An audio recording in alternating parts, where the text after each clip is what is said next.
Kerala roller skating അസോസിയേഷന്റെ ആഭിമുഖ്യത്തിൽ നടത്തുന്ന സംസ്ഥാനതല സ്പീഡ് സ്കേറ്റിംഗ് പരിശീലനം നാളെ സമാപിക്കും. പാലക്കാട് തച്ചൻകാട് ടൈസ ഇന്റർനാഷണൽ സ്പോർട്സ് അറീനയിൽ വെച്ച് നടക്കുന്ന ക്യാമ്പിന് ഇറ്റലിയിൽ നിന്നുള്ള ഇന്ത്യൻ ടീം പരിശീലകൻ ഗീലിയോ റവാസിയാണ് പരിശീലനം നൽകുന്നത്.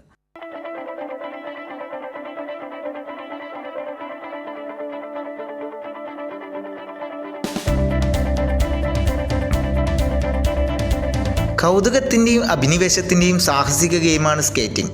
സംസ്ഥാനത്തെ വിവിധ ജില്ലകളിൽ നിന്നായി തിരഞ്ഞെടുക്കപ്പെട്ട 60ഓളം സ്കേറ്റർമാരാണ് പാലക്കാട് നടക്കുന്ന പരിശീലനത്തിൽ പങ്കെടുക്കുന്നത്. അന്തർദേശീയ തലത്തിൽ നിരവധി മെഡൽ ജേതാക്കളെ സൃഷ്ടിച്ച ഇറ്റലിയിൽ നിന്നുള്ള ഇന്ത്യൻ ടീം പരിശീലകൻ ഗീലിയോ റവാസിയുടെ പരിശീലനം ക്യാമ്പിൽ പങ്കെടുക്കുന്ന കുട്ടികൾക്ക് മുതൽക്കൂട്ടാകുമെന്ന് അസോസിയേഷൻ സംസ്ഥാന സെക്രട്ടറി ഇൻചാർജർ അനുരാജ് പൈങ്ങാവിൽ അഭിപ്രായപ്പെട്ടു. ഇപ്പോൾ നമുക്ക് കേരളത്തിലെ കുട്ടികൾക്ക് ഒരു ഇൻ്റർനാഷണൽ സ്റ്റാൻഡേർഡ് ഒരു കോച്ചിങ് ആണ് ഇപ്പോൾ ഇവിടെ ലഭിക്കുന്നത്. ഓൾമോസ്റ്റ് 50ഓളം കുട്ടികൾ ഇവിടെ പ്രാക്ടീസ് ചെയ്യുന്നുണ്ട്. അവരുടെ ഒരു 10 ദിവസമായിട്ട് ഇപ്പോൾ ക്യാമ്പ് നടക്കുന്നു. വന്നതിൽ നിന്നും കുട്ടികൾ വളരെയധികം ഇമ്പ്രൂവ് ആയിട്ടുണ്ട്. അടുത്ത നമ്മുടെ സീസണിൽ കേരളത്തിന് വളരെയധികം മെഡൽ പ്രതീക്ഷകളാണ് ഇപ്പോൾ ഈ കുട്ടികൾ തന്നുകൊണ്ടിരിക്കുന്നത്. അപ്പോൾ എല്ലാ രീതികൾ കൊണ്ടും കുട്ടികൾക്ക് വളരെയധികം യൂസ്ഫുൾ ആയിട്ടൊരു ക്യാമ്പാണ് ഇപ്പോൾ കേരള റോളർ സ്കേറ്റിംഗ് അസോസിയേഷൻ്റെ കീഴിൽ ഇപ്പോൾ ഇവിടെ നടന്നുകൊണ്ടിരിക്കുന്നത്. കേരളത്തിൽ ആദ്യമായിട്ടാണ് ഒരു വിദേശ പരിശീലകൻ്റെ കീഴിൽ ഇത്തരത്തിൽ ഒരു സ്പീഡ് സ്കേറ്റിംഗ് ഡെവലപ്മെൻറ്റ് പ്രോഗ്രാം നടക്കുന്നത്.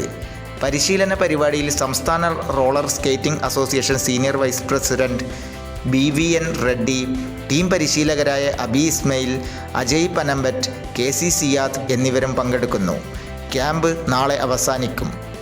ക്യാമറമാൻ മഹേഷ് പാലക്കാടിനൊപ്പം സച്ചിൻ വള്ളിക്കാട്, കൈരളി ന്യൂസ്.